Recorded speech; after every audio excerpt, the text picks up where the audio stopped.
There are rumors that Marvel Studios is considering moving Avengers Doomsday a week forward so can get some IMAX screens which it otherwise would not have gotten because Doom Part 3 is taking those all up. They're claiming them all. In the original release weekend, that is. Moving it a week earlier would give them some IMAX time. I don't know. But it sounds to me like Earth's mightiest heroes were chased off by a drug dealing orphan boy. Who would have thought?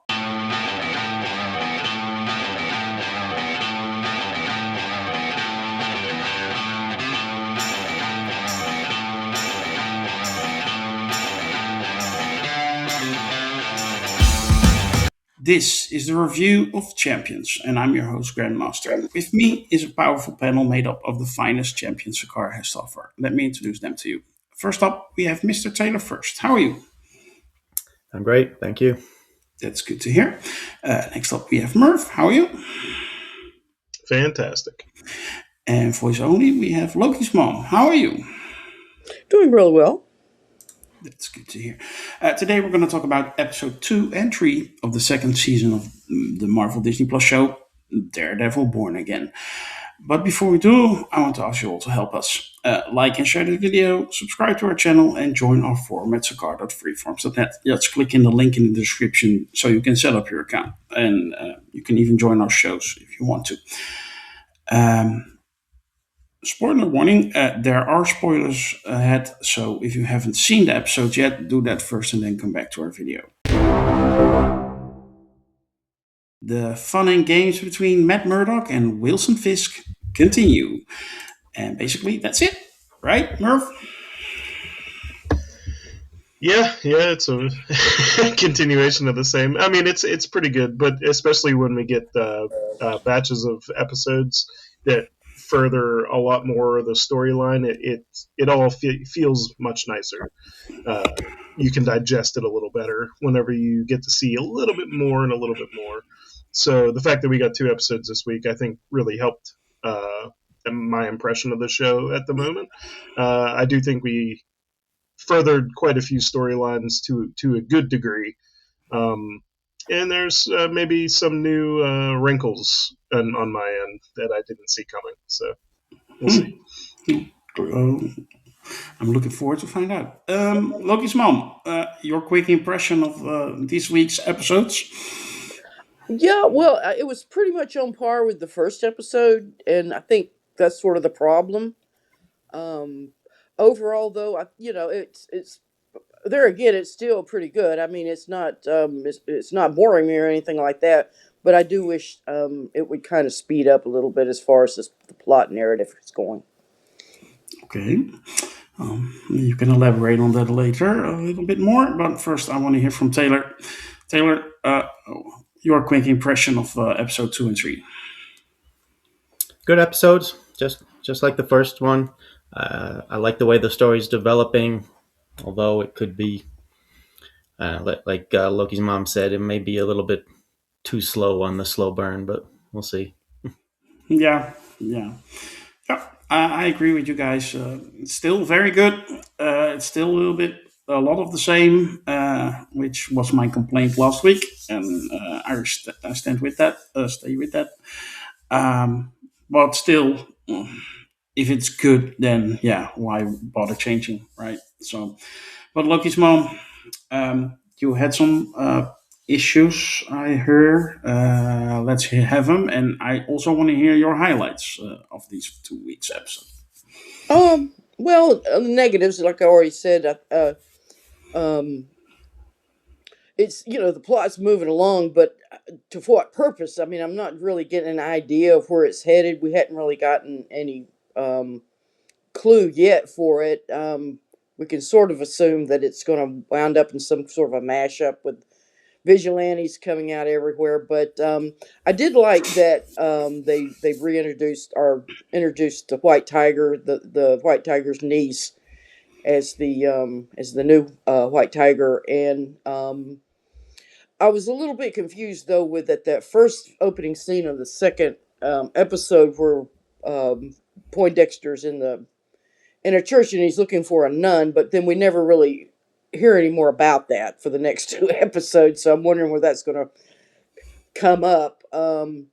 Again, we had some really nice scene with Charlie Cox and looking like a brick house. So I really did appreciate that scene. But anyway, yeah, again, where's Jessica Jones? We're waiting on her. When they got to the that very last, which was pretty good, but then it was the whole breakout scene where he's breaking out people out of those cages. For some reason, it just kind of was lackluster. I'm not really sure why. I think there should have been. It looked a little confusing. The swordsman was giving him some rebar or whatever it was used as a sword. He really couldn't see a lot of his expertise there or whatever. But um, otherwise, there was great performances. I like how um, the young deputy mayor is his character's evolving because he knows he's in it deep, and you can really see his conflict and everything and his fear uh, being around a man like Kingpin. Also, just like a little sweet note, there Lily Taylor is playing the governor of New York, and you guys probably have no clue, but back in the 1980s. Vincent D'Onofrio and was in a real popular rom com called Mystic Pizza, and they were just so sweet and cute in that movie. But they're not like that anymore. So, but yeah, so far I'm not really getting bored with it or anything like that. But I do just wish it would pick up and a little bit more dynamic, a little bit more dramatic. Yeah, we're getting a lot of the same that we've had up to this point. So I would like to see some character development. Of course, I think Vanessa now I think she's going in a really weird, crazy way. I think she's going to wind up putting on that mask of the guy who attacked her. I think she's going to wind up taking on that role as an anti vigilante of some kind. Hmm. Interesting theory. Taylor, like Lucky's mom said, we still don't have Jessica Jones. She's just used as a marketing tool. We get her for 5 minutes. I'm angry. Are you? Um, I don't know. I want to see Jessica Jones. I want to see her in it. Hopefully, it's not just a 5 minute thing. But that does kind of bring me to one of my very minor issues with the show, and that is the show is very character driven, and that's a good thing. But I'm thinking there might be too many characters in this show at this point. I mean, we've got the mayor's staff guys and his henchmen and Bullseye and the lawyer and the task force guy and the CIA guy. There's a whole lot of people here moving around. It's almost like feeling a little bit like a soap opera. There's so many characters and so many storylines paralleling each other. Not that it's making it a bad show or by any means. I think, like I said, I think it's really good. Um, I thought the escape scene was the best action scene out of the two episodes that we had. But I do understand what Loki's mom was saying. There was a little bit of shaky cam and a little bit of over editing here and there, but still, it was a solid action scene. So overall, I'm still happy, and I'm looking forward to the next episode. Hmm. Yeah. And they're even talking about other characters. I mean, Frank was mentioned in a conversation between Karen and Matt, and instead of talking, show us, right? Right? Yeah, when you talk about characters, show them or have them do something. Yeah. And of course, there's also of course, we all knew. Well, I suspected anyway, but they revealed that the journalist girl was the one doing the videos mocking Mayor Fisk. Then there's Mhm. her whole side story and her relationship with the mayor's deputy or whatever that guy's job is. Mhm. And again, it seems like a lot, but and the main plot, the main driver is they're trying to figure out a way to bring down the kingpin, obviously, but I don't see a Mhm. plan developing at this No. point. And there's only 8 episodes in this season, so I'm hoping we get some movement here soon. Yeah, the only plan they have is expose him to the people. But yeah, they're not really working on that. At least not as far as I can see. And don't forget, they introduced yet another character by Karen capturing that guy from the anti-vigilante task force, who is all of a sudden on their side out of the blue, which makes me wonder, like, where does this come from? It's it felt a bit weird to me. Yeah, I don't know if to trust the guy or not at this point. Yeah, because in the next episode we don't see him at all again. They introduce the character and then they forget about him. So it's like a Poindexter. He's in the beginning of episode 2, then doesn't show up. He looks through a window at a certain moment, but that's it. Seems to me they have too many elements going on, and they don't know exactly what to do with it. Or what do you think, Taylor? I mean, I hope they know what to do with it all. I hope they're not just kind of playing it by ear, but as of now, they're not letting the audience see much of what's going on. I'm hoping there's a plan, and I'm actually assuming there is because it is a really well written show overall. So I'm hoping all these moving parts are going to come together at some point. And I'm hoping it's not like because it's we already know we're getting a season 3. I hope that season 2 is not just going to be like a bridge, the Yeah, big build up for what we're going to finally get in season 3. I hope we get some type of resolution in this season. yeah. Well, we will get the Defenders in season 3. That was announced today, by the way. Yeah, Luke and I'm Cage happy and about that. Iron Fist coming back. Excellent. I like Iron Fist. Mm. Well, it's not very busy in that club, I think. Merv,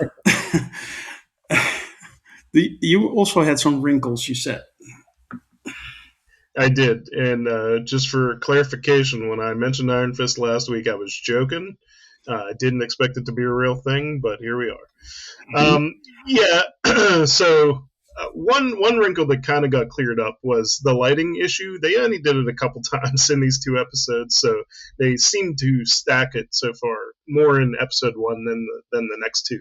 So I appreciated that, but uh, there were several times where the background music and the theme music and the sound essentially of the show is good, but there's sometimes where I feel like they didn't properly either tell the sound guy what the scene's going to be or direct around the sound that they already had going on, because like there are building moments of like background theme that like crescend into like a fart of a scene, like nothing, and it's like you can feel like the tension rising and the excitement happen, and then like the characters just, I don't know, eat Chinese food or something. Like there's a couple moments like that that just caught me off guard of like, why are we building up this conversation between Karen and Daredevil that they're on the same page about? Like there's nothing here, I mean, there's stuff there, but it's not like an epic moment or anything like that.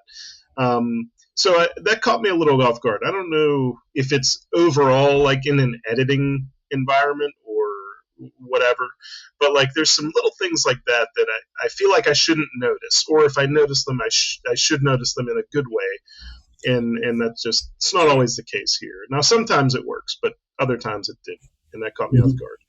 A second criticism is a character that I really like that got introduced in episode 1, Mr. Charles. Where's he?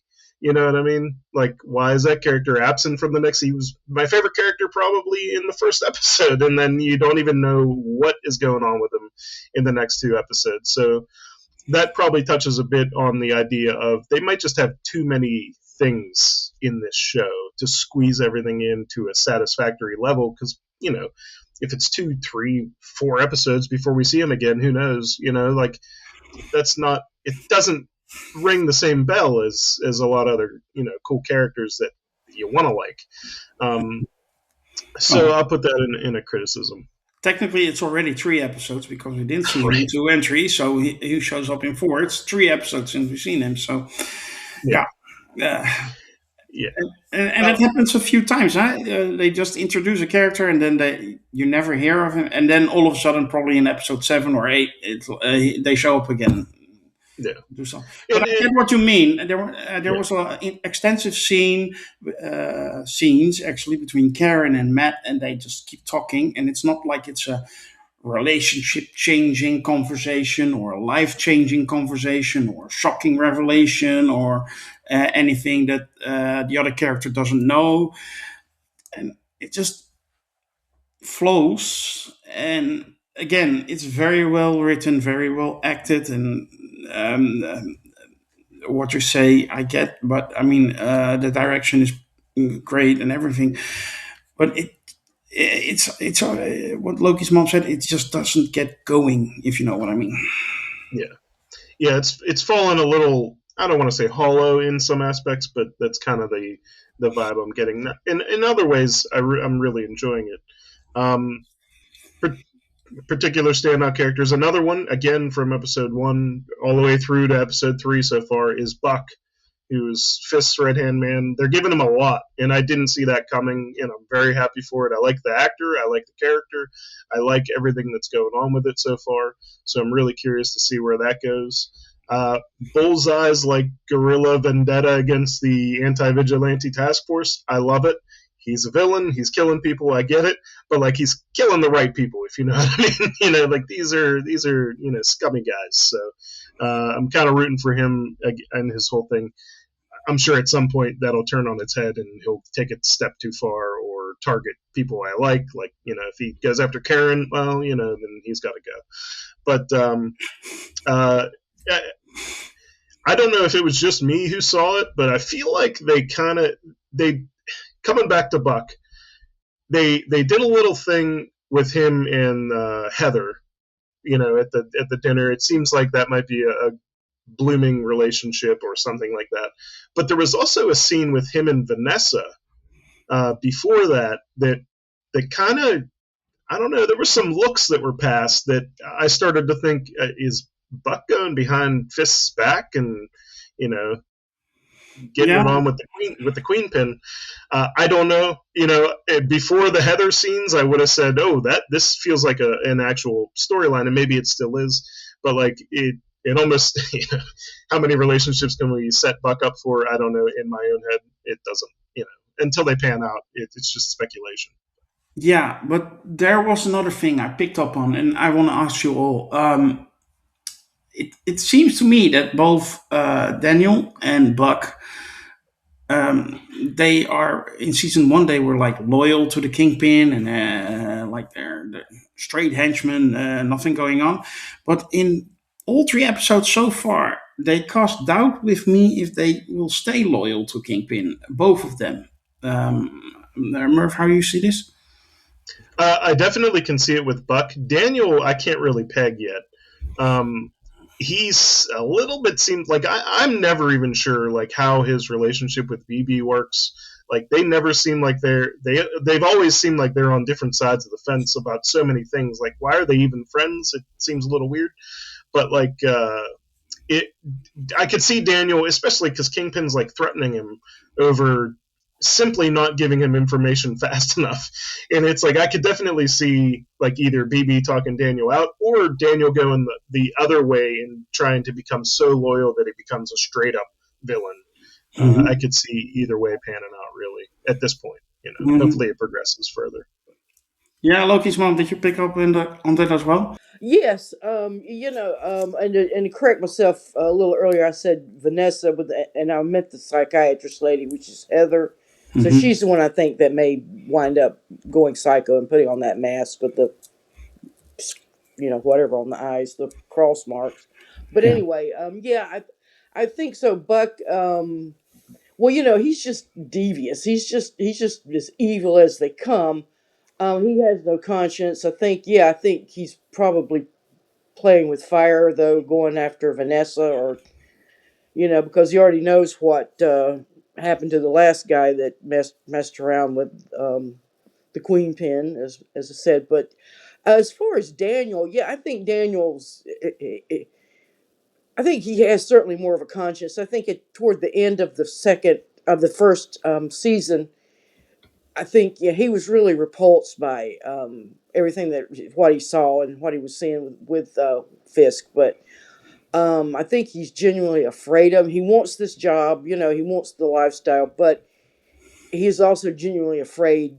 afraid of him. That if he crosses him too far, of course, and he's scared to death, or he's worried that his BB's gonna jeopardize him because he likes her, and yet he knows she's taking information off of him. Hmm. So yeah, I think Yeah. that's going in an interesting, probably two of the most interesting characters in the whole thing yet. Yeah, I think I wanted to pick up though just real quick. I think what may have happened. Now, let me ask a question. Wasn't the Punisher special movie, wasn't that supposed to air before season two, originally, if I remember correctly? Or maybe I'm wrong. I don't Yeah, know. yeah. I don't know. I think not. It's more preparation for Spider-Man: Brand New Day. Okay. Because they left it with season one with that cliffhanger's the reason I'm bringing it up, and Yeah. I think that because in that cliffhanger he's supposed to be breaking Swordsman out. That's the impression that I got, and yet and then we get into season two, Swordsman's still in prison. Hmm. Only by virtue that he's a famous rich guy is he even getting a trial or anything like that. So he's the only vigilante, really, I guess, in those cages at this point. But so it kind of seemed weird that we were expecting vigilantes to be in that prison, yet when they break them out, it's really just ordinary citizens that are being rounded up. Yeah, it was weird Um, to me too. yeah, I think what may have happened, and this is sort of what plagues MCU, is that they got to editing and the first season turned out so well and it was so popular and everything Spider-Man, all these storylines. I think they may be overextending it, and this is why we're getting all these characters, and it's just kind of getting spread out, spread too thin. Could very well be. Could Hopefully very. they can, but yeah, that's just one sort of an observation that they may have this edit-itis again, and they're putting stuff in, taking stuff out that maybe they originally had, and it's just sort of garbling up the narrative again. Yeah, could very well be. Yeah, I also want to ask Taylor, of course. Taylor, did you pick up on Buck and Daniel not being completely loyal to the Kingpin? And I mean, Buck is evil, or is he? Or is he just undercover? Buck is impossible to tell from my point of view because he's so slick and he is so smart. And I think if he felt it would benefit him to turn, he would. I don't think he has any actual loyalty other than as far as it can get him. Hmm. As far as Daniel, is that his name? Yeah. Uh, he's he's over his head. He likes the money he's getting. He likes the apartment. He likes the prestige of working for the mayor. But he really doesn't know what to do with it.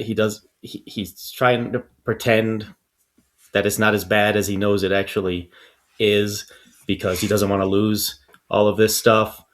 He thinks it's going to get him that girl eventually, which I don't think it is, but she's actually using him at this point to get information. Um, and if Kingpin finds out that he leaked the information to BB that is getting put out on those videos, you know, he's not going to be long for this world. We know that much. But Hmm. yeah, I think he's just kind of treading water at this point. Doesn't know what to do. If I guess if he could be forced to face how really bad it is, he might be able to get him to turn. Okay. So yeah, I guess we're not going to be surprised if that twist for either of those characters or both of those characters comes, at least. Well, I think that's enough about episode 2 and 3 of Daredevil Born Again season 2. But we will end our discussion, of course, with a rating.